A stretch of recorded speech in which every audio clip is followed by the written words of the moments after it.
O vídeo já vai começar, mas antes, não se esqueça de se inscrever e ativar as notificações.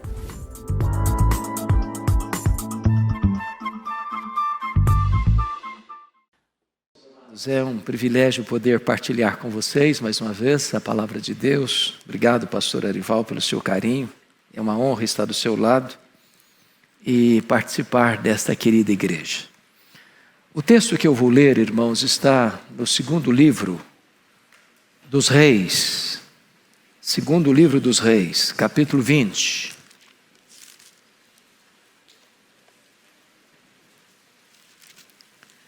Nós leremos até o versículo 11.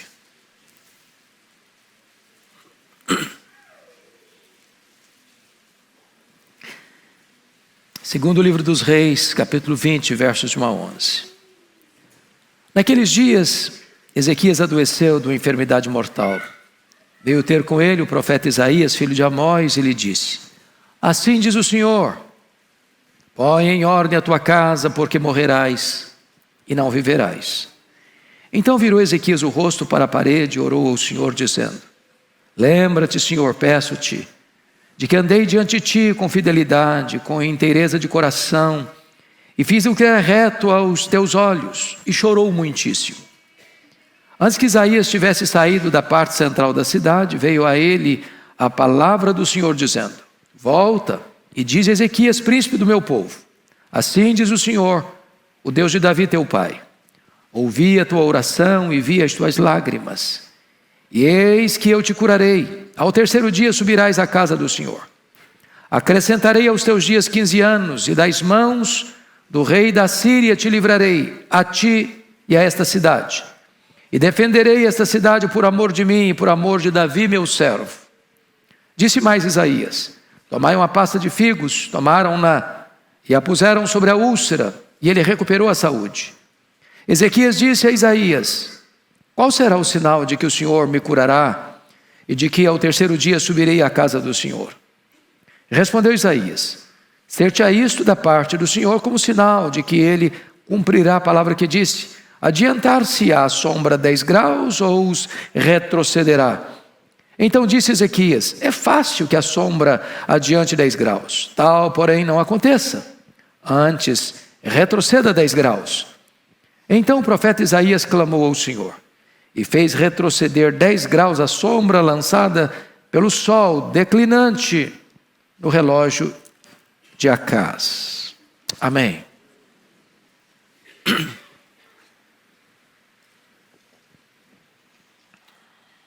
Meus irmãos, estou absolutamente convencido de que a mais nobre e a mais árdua missão que Deus dá a um homem é a missão da paternidade. É mais fácil ter sucesso fora dos portões do que dentro dos portões. É mais fácil ser um herói nacional do que ser um pai de verdade. A história do rei Ezequias retrata esse fato, eloquente e grave. Ezequias começou a reinar em Jerusalém aos 25 anos de idade. Ele reinou 29 anos. Morre aos 54 anos. Mas Ezequias teve um pai que também foi rei, e seu antecessor, chamado Acaz, um dos mais perversos reis de Judá. Um homem idólatra, um homem violento, um homem que profanou a casa de Deus e fechou a casa de Deus. E agora, Ezequias, seu sucessor, resolve fazer tudo diferente. Ele limpa a casa de Deus. Ele institui o culto verdadeiro. Ele promove uma grande reforma religiosa. Ele experimenta um grande avivamento espiritual. Ele está no auge do seu poder, aos 39 anos de idade. 14 anos depois que havia assumido o poder. quando este rei enfrenta dois grandes, terríveis perigos.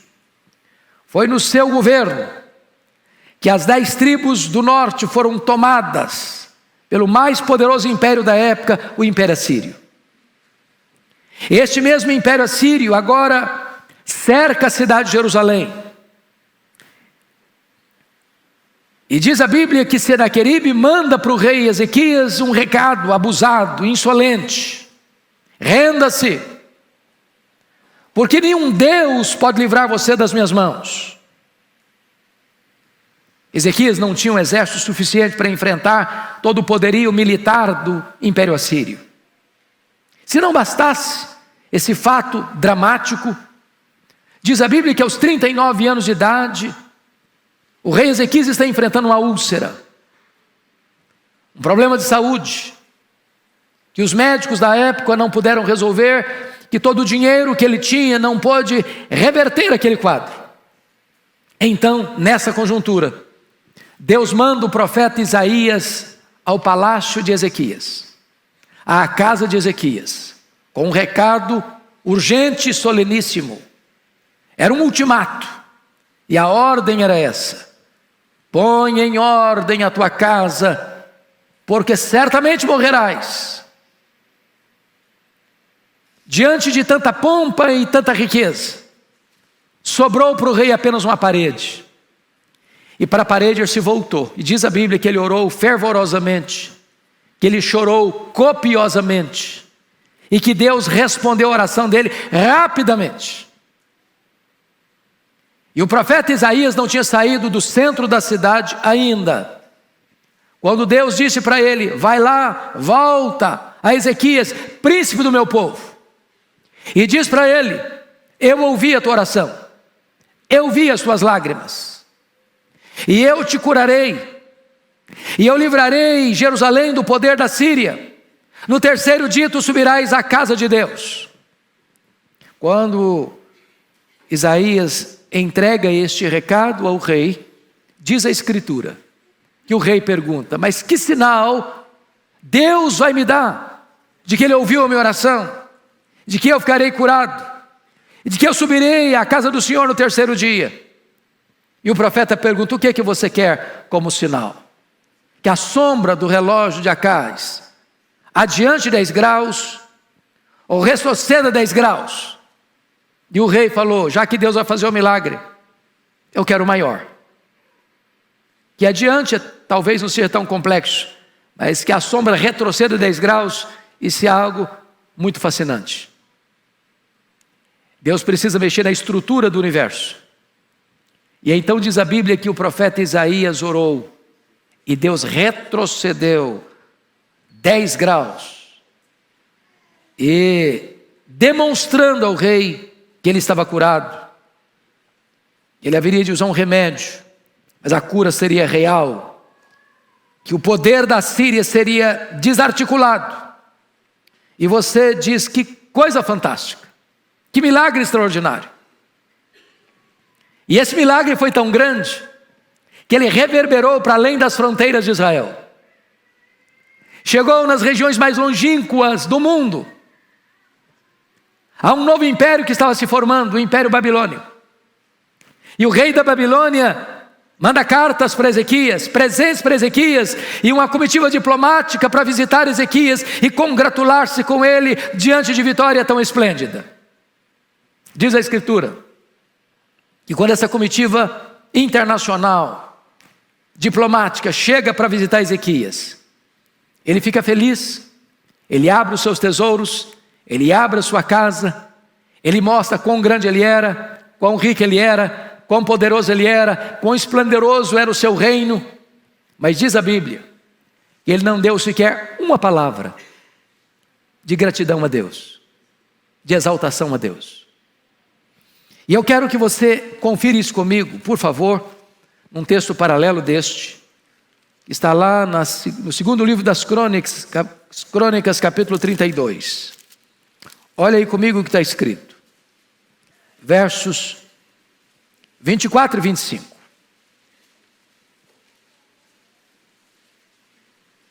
Naqueles dias adoeceu Ezequias mortalmente, então orou o Senhor, que lhe falou e lhe deu um sinal. Mas não correspondeu Ezequias aos benefícios que lhe foram feitos, pois o seu coração se exaltou, pelo que houve ira contra ele e contra Judá e Jerusalém. O coração do rei se exalta. E eu vou lhe dizer que receber um milagre de Deus é um grande privilégio, mas é também uma grande responsabilidade. Então volte os olhos comigo de novo para o texto de 2 Reis, no capítulo 20, e você vai prosseguir comigo o entendimento do texto a partir do verso 12, porque ele relata o que aconteceu. Nesse tempo, Merodach-Baladã, filho de Baladã, rei da Babilônia, enviou cartas e um presente a Ezequias, porque soube que este estivera doente. Ezequias se agradou dos mensageiros e lhes mostrou toda a casa do seu tesouro, a prata, o ouro, as especiarias, os óleos finos, o seu arsenal e tudo quanto se achava nos seus tesouros. Nenhuma coisa houve, nem em sua casa, nem em todo o seu domínio, que Ezequias não lhes mostrasse. Ele mostrou a sua pompa, a sua glória, o seu poder. Mas notem comigo, versículo 14. Então Isaías o profeta veio ao rei Ezequias e lhe disse: que foi que aqueles homens disseram e de onde vieram a ti?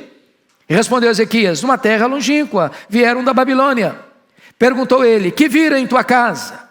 E respondeu Ezequias: viram tudo quanto há em minha casa, coisa nenhuma há nos meus tesouros que eu não lhes mostrasse.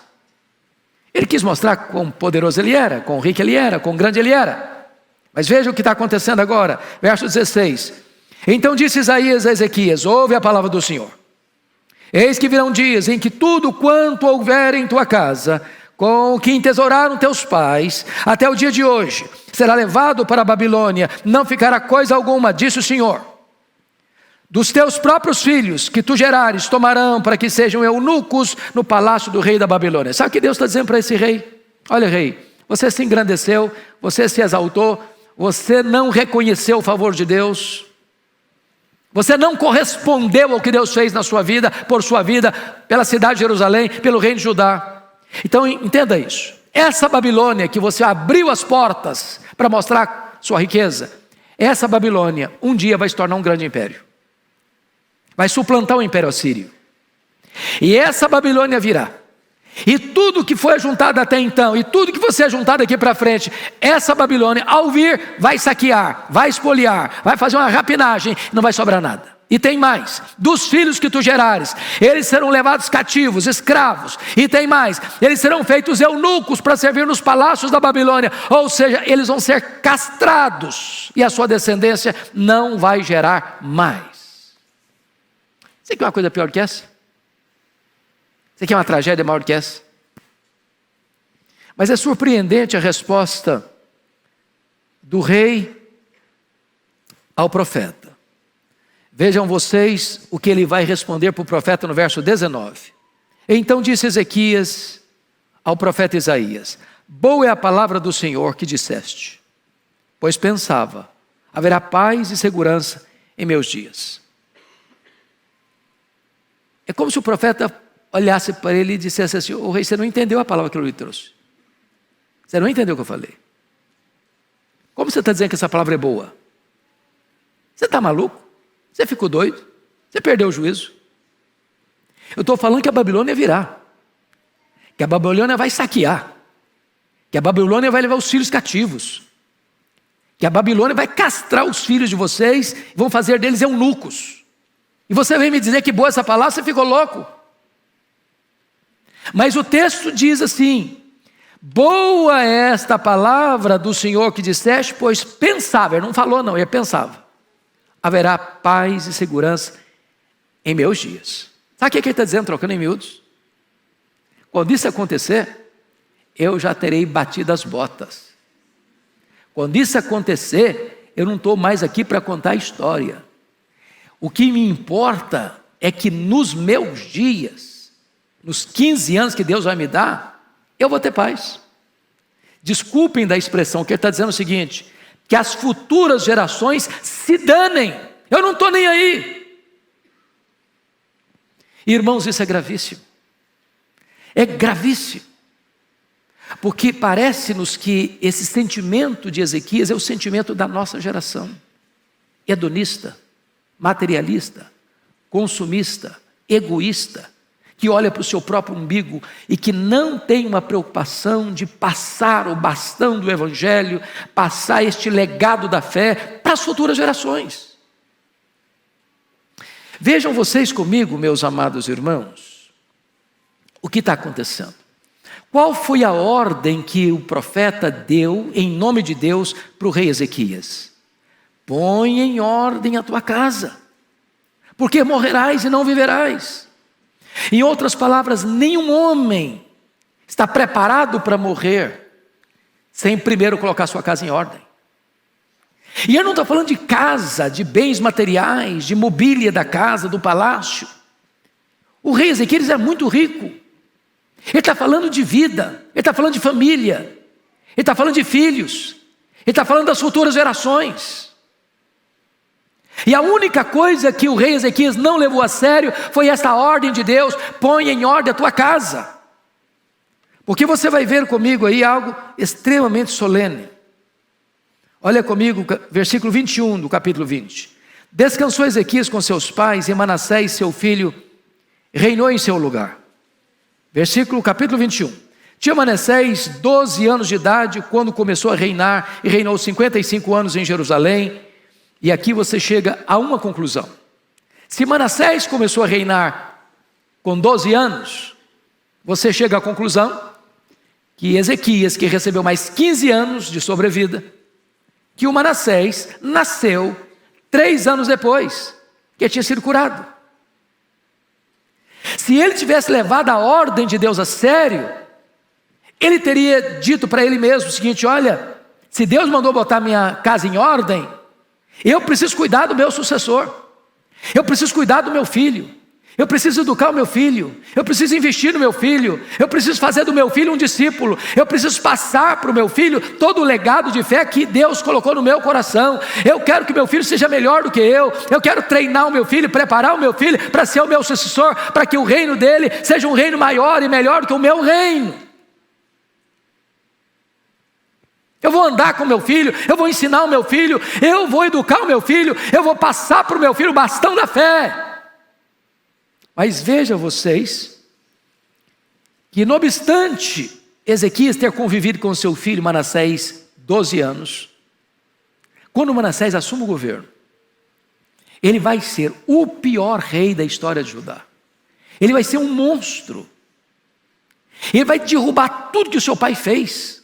Ele vai desconstruir tudo que o seu pai edificou. Ele vai encher Jerusalém de ídolos.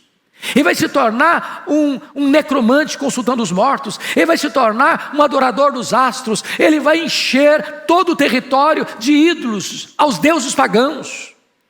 Ele vai profanar a casa de Deus. Ele vai ser agourento, adivinhar pelas nuvens. Ele vai ser um feiticeiro. E mais, ele vai encher Jerusalém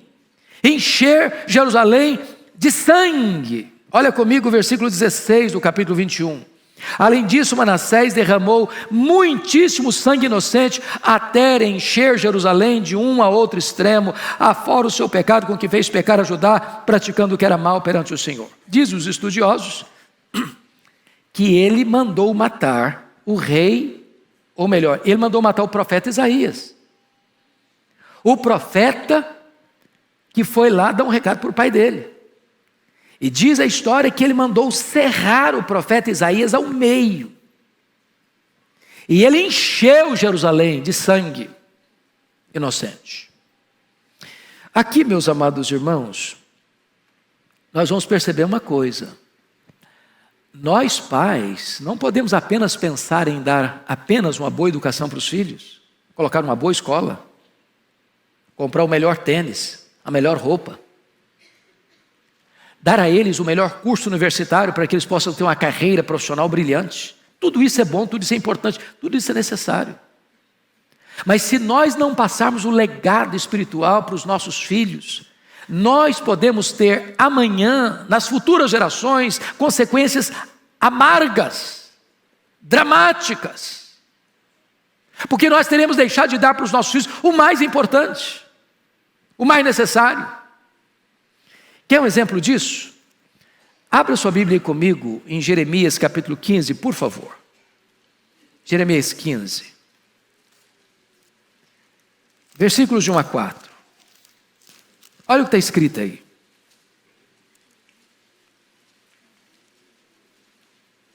Disse-me, porém, o Senhor, ainda que Moisés e Samuel se pusessem diante de mim. Moisés e Samuel são conhecidos como os dois maiores intercessores registrados na Bíblia. Ainda que se pusessem diante de mim, meu coração não se inclinaria para este povo. Lança-os diante de mim e saiam. Ou seja, o que está acontecendo aqui? Aqueles dias profetizados por Isaías, que a Babilônia viria e levaria tudo embora, e faria dos filhos escravos, e faria dos filhos eunucos, esse tempo havia chegado. Jeremias está profetizando exatamente na véspera aí da tomada de Jerusalém.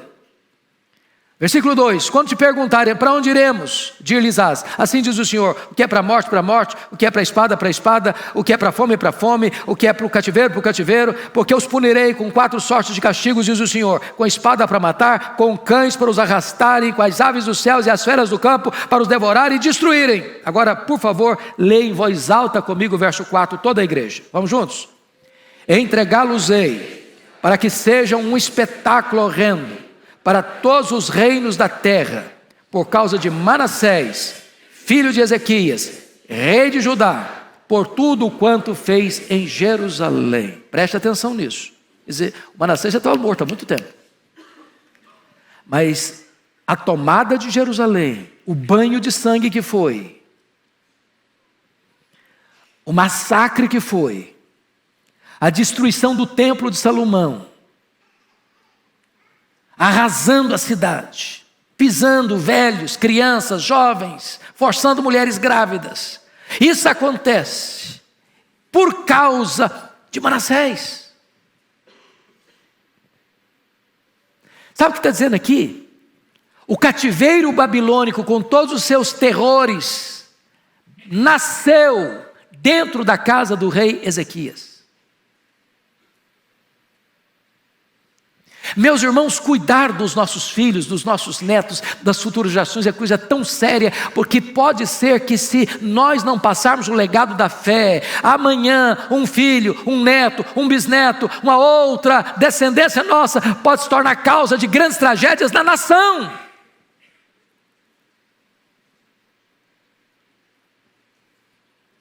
Eu fico olhando a Bíblia e vendo um homem como Davi, por exemplo. Davi conquistou o mundo, mas perdeu sua família. Eu vejo um homem como Noé, que perdeu o mundo, mas salvou sua família. Quem sabe o projeto de Deus é que Deus use a nossa família para alcançar o mundo. Esse é o projeto de Deus. Quando eu olho para a Escritura, eu vejo que Deus tem um plano, um propósito na vida de cada um de nós. Eu olho, por exemplo, e vejo o propósito de Deus na vida de Moisés. Qual é o propósito de Deus na vida de Moisés? É libertar o povo da escravidão do Egito. Qual é o propósito de Deus na vida de um Josué? É conduzir o povo à terra prometida. Qual é o propósito da vida de Davi? Foi unificar um reino. Qual foi o propósito de Deus na vida de Salomão? Foi construir um templo para adoração a Deus. Qual foi o propósito de Neemias? Foi restaurar os muros de Jerusalém. Qual era o propósito de Pedro? Era abrir a porta do evangelho para judeus e gentios. Qual era o propósito de Deus e de Paulo? É que levasse este evangelho aos mais diversos rincões do Império Romano. Mas talvez você pergunte, pastor, e o pai da fé? E Abraão, o pai dos crentes? Qual foi o propósito da vida dele? A Bíblia responde essa pergunta. Abra aí comigo, por favor, Gênesis 18. Abra aí comigo em Gênesis 18.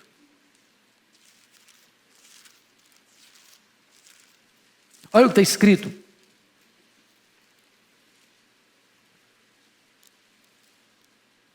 Versículo 18. Visto que Abraão certamente virá a ser uma grande e poderosa nação, e nele serão benditas todas as famílias da terra, porque eu o escolhi, pode ler o 19 comigo em voz bem alta, vamos juntos? Porque eu o escolhi para que ordene a seus filhos e a sua casa depois dele, a fim de que guardem o caminho do Senhor, e pratiquem a justiça e o juízo, para que o Senhor faça vir sobre Abraão o que tem falado a seu respeito. Preste bem atenção agora no que está acontecendo aqui. Quantos anos viveu Abraão? 175 anos. Que idade Abraão tinha quando o seu filho da promessa Isaque nasceu? Que idade? 100 anos. Com que idade Isaque casou? Com 40 anos. Então quantos anos tem Abraão quando Isaque casou? 140 anos. A mulher do Isaque, a Rebeca, era estéril. Ele orou por ela quantos anos? 20 anos. Então, quando nasceram os filhos gêmeos, Esaú e Jacó, quantos anos tinha Isaque? 60 anos. Quantos anos tinha Abraão? 160 anos. Quantos anos Abraão teve o privilégio de conviver com seus netos? Apenas 15 anos. 15 anos. Os meninos eram adolescentes, diríamos hoje. Agora, notem que o texto diz que Deus o escolheu para que ordene a seus filhos e a sua casa depois dele, a fim de que guarde o caminho do Senhor e pratique a justiça e o juízo, para que o Senhor faça vir sobre Abraão o que tem falado a seu respeito. Então, sabe para que Deus chamou você e a mim, pai? Não é só para ensinar os nossos filhos que foram gerados de nós, mas gerar, ensinar e educar e instruir aqueles que vierem dos nossos filhos, dos nossos netos, dos nossos bisnetos, das futuras gerações. Nós temos que deixar um legado. Um legado. Para que quando os seus filhos, quando os seus netos, quando os seus bisnetos, quando os seus tetranetos ouvirem falar do seu nome, eles vão pensar o seguinte: ah lá, o meu bisavô, o meu tetravô foi um homem de Deus, ele andou com Deus, ele conheceu a Deus e ele passou o legado da fé para o meu pai, para o meu avô, para o meu bisavô, e é nessa caminhada que eu quero prosseguir até o dia final.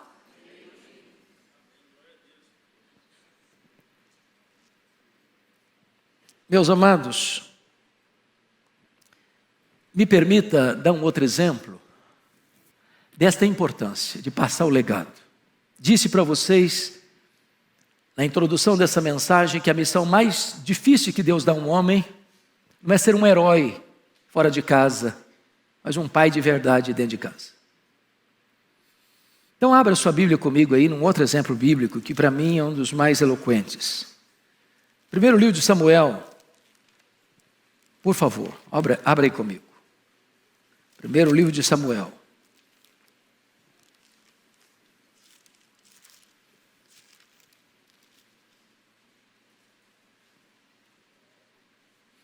Capítulo 12. Samuel está no final da vida. Samuel está se aposentando. Samuel está fazendo uma espécie de transição. E ele tinha uma tríplice função em Israel. Ele era juiz, um cargo político. Ele era profeta e sacerdote, uma missão espiritual. Olha o relatório que ele está dando no final da vida. Uma prestação de contas à nação.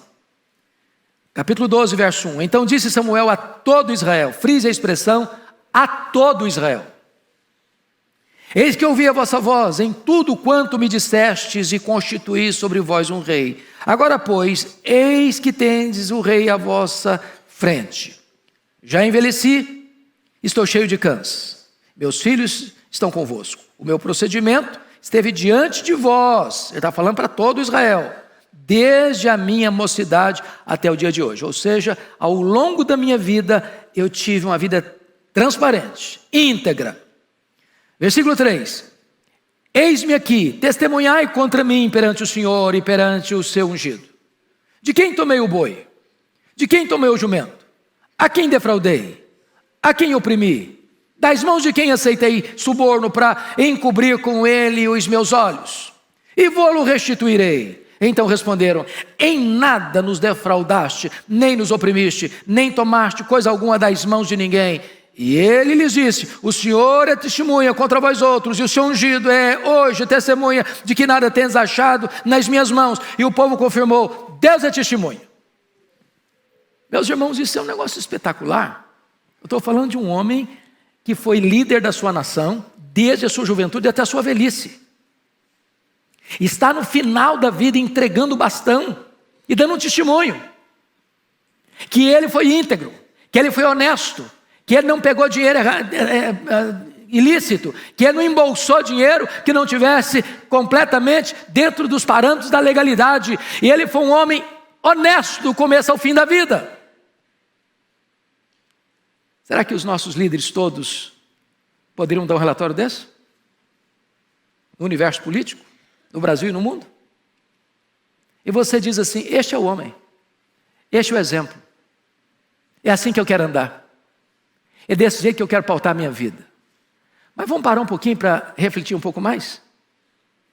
É mais fácil ser um herói fora de casa que dentro de casa. Então, abra sua Bíblia comigo no capítulo 8, a partir do verso 1. Vamos dar uma olhadinha aí. Olha o que está acontecendo. Versículo 8, capítulo 8, verso 1. Tendo Samuel envelhecido, constituiu seus filhos por juízes sobre Israel. Ponto. Para aí.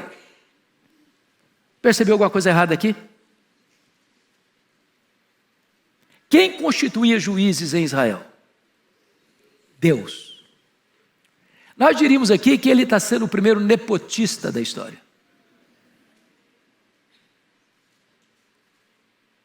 Tem pessoas que assumem uma posição de governo para encaixar a família,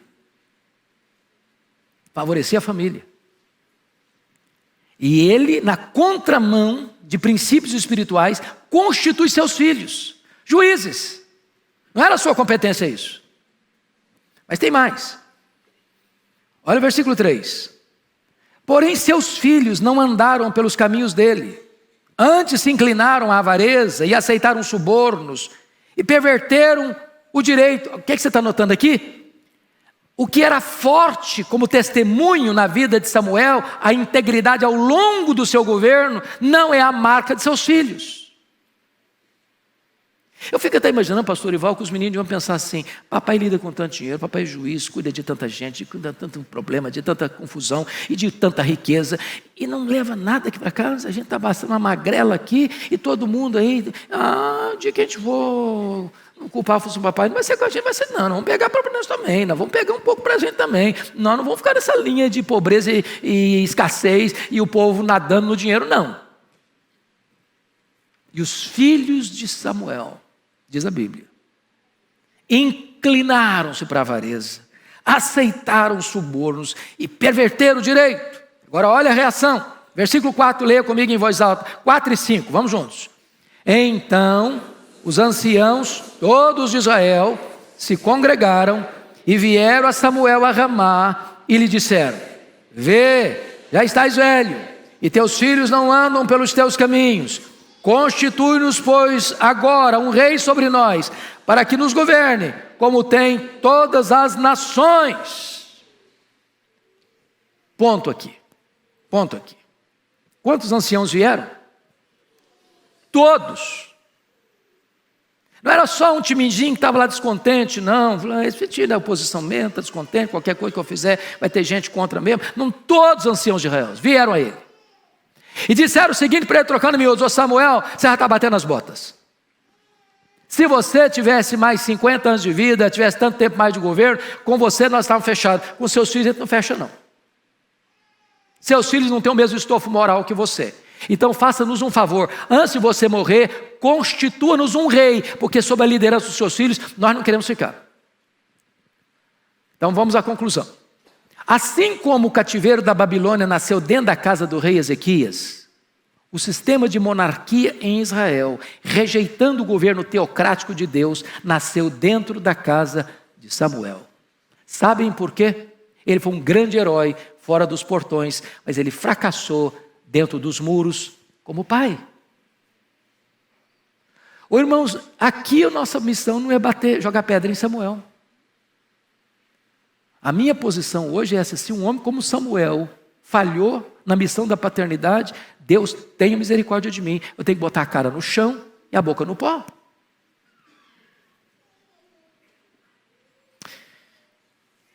Eu quero concluir. dizendo que você não precisa ser um grande especialista para olhar o mapa do que está acontecendo no mundo, no campo evangélico. Graças a Deus, aqui no Brasil, nós temos experimentado tempos de refrigério. A igreja de Pinheiros, Deus tem sido tão generoso conosco. É uma igreja que investe nas crianças, que investe nos juniores, que investe nos adolescentes, que investe nos jovens. Hoje nós vimos aqui uma equipe de louvor de adolescentes, que investe nos casais, que investe na terceira idade. Mas, irmãos amados, olhe o mapa do mundo. E você vai ver que na Europa, por exemplo, que é o berço do protestantismo, as igrejas estão morrendo. E por que as igrejas estão morrendo? É porque os pais falharam em passar para os filhos o bastão do Evangelho. A igreja hoje, no cenário mundial, está sendo secularizada. Os templos estão vazios. Quando você entra nos templos na Europa hoje, você vê algumas cabeças brancas. A juventude não está mais lá. As crianças não estão mais lá. Os pais falharam nessa corrida de revezamento em passar o bastão da fé para os seus filhos. Porque de repente ganhar dinheiro ocupou o primeiro lugar, de repente o sucesso financeiro, econômico, social ganhou o primeiro lugar, de repente passar num bom vestibular, passar numa prova de Enem, fazer o melhor curso da melhor universidade, passou a ser o grande sonho da vida dos pais para os seus filhos, e de repente essas coisas todas, esse glamour do mundo passou a ocupar o primeiro lugar, e o reino de Deus ficou lá para trás. Eu tive a oportunidade de visitar, no ano que nós completamos 500 anos da Reforma, fui fazer uma visita pelos países da Reforma. Nós chegamos na Holanda e você até 1960, você tinha templos e o povo frequentava as igrejas. De 1960 para cá, os templos estão lá, e os templos, mas estão vazios. Da Holanda nós fomos para a Escócia, o berço do protestantismo presbiteriano, terra de John Knox. E fomos lá na capital da nação, e fomos visitar o templo mais bonito perto do castelo. Quando eu entrei, tomei um susto, porque o templo não tinha púlpito, não tinha banco. O templo tinha sido vendido e se transformado num bar. As pessoas entram lá para beber. Saímos dali e fomos para a Inglaterra dos grandes avivamentos, John Wesley, George Whitefield, William Carey, William Wilberforce, John Charles Ryle, Charles Haddon Spurgeon, Mark Lloyd Jones, John Stott. Você chega na Inglaterra hoje, menos de 4% da população frequenta a igreja evangélica. Os templos estão sendo vendidos e transformados em mesquitas, em museus, em bares, em boates. Você vai para a América do Norte e você vai ver que as grandes denominações históricas estão perdendo milhares e milhares de membros todos os anos, todos os anos, todos os anos. Os seminários que formaram teólogos, pastores e missionários, tomados de assalto pelos liberais, produzem ceticismo e morte. E quando você vem para o cenário brasileiro, você vai ver que há denominações aqui no Brasil que já sucumbiram ao liberalismo, que não creem mais que esse livro é palavra de Deus, que não creem mais que esse livro é inspirado, que a Bíblia precisa ser atualizada, que a Bíblia precisa ser ressignificada, e as igrejas estão morrendo. Ou a igreja acorda, ou nós tomemos um choque de realidade para dizer: meu Deus, tenha misericórdia de nós. Do que adianta você ter sucesso em todas as áreas da vida e perder os seus filhos, e perder os seus netos, e perder os seus bisnetos, e ver as outras gerações entrando por uma rota de apostasia? O que adianta? Oh, amados irmãos, que Deus tenha misericórdia de nós. Que Deus levante a você, a mim, pai, avô, em nome de Jesus, com o coração aquecido. Meu Deus, eu não gerei filhos para a morte, eu não gerei filhos para o cativeiro, eu não gerei filhos para povoar o inferno. Eu vou lutar até a última gota de sangue em favor da minha família, da minha descendência, da minha futura geração. Se você quer isso, irmão, e se você quer lutar por isso, eu quero conclamar você hoje a nós orarmos ao Senhor. Eu sei que nós nem espaço temos, eu vou pedir permissão ao pastor Ival. Se você, pai, quer dizer: meu Deus, eu quero que a minha família seja cheia do Espírito Santo, eu quero que a nossa igreja seja amanhã melhor do que hoje. Você, pai, você, avô, você, mãe, se levante e venha aqui à frente, nós vamos orar juntos. Se você deseja fazer isso e assumir esse compromisso diante do seu Deus nesta manhã. E o nosso pastor vai orar por nós. Pode vir em nome de Jesus.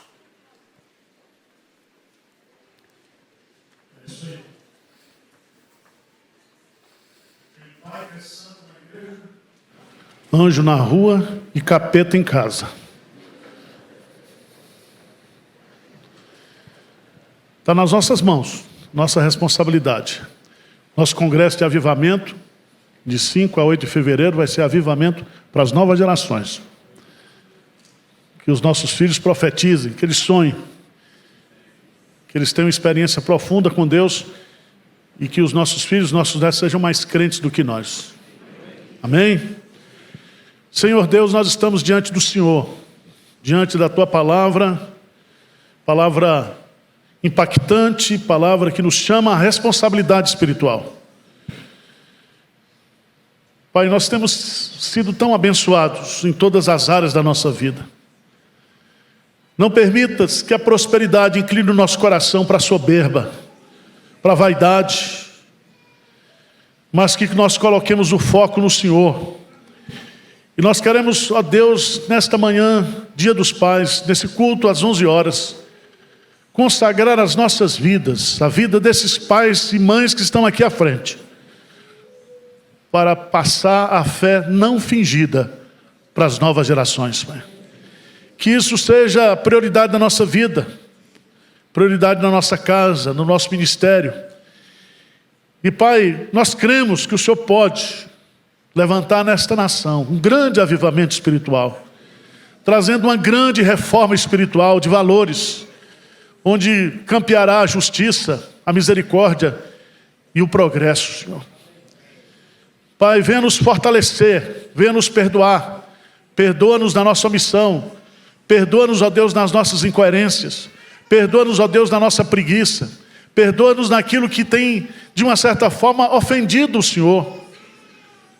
Nós nos arrependemos diante de Ti, pedimos e clamamos misericórdia nesta manhã. Mas ao mesmo tempo, Senhor, encha-nos do Teu Santo Espírito. Dá-nos sabedoria, dá-nos ousadia, dá-nos intrepidez, para que nós possamos cumprir a obra que o Senhor tem colocado nas nossas mãos, dentro da nossa casa.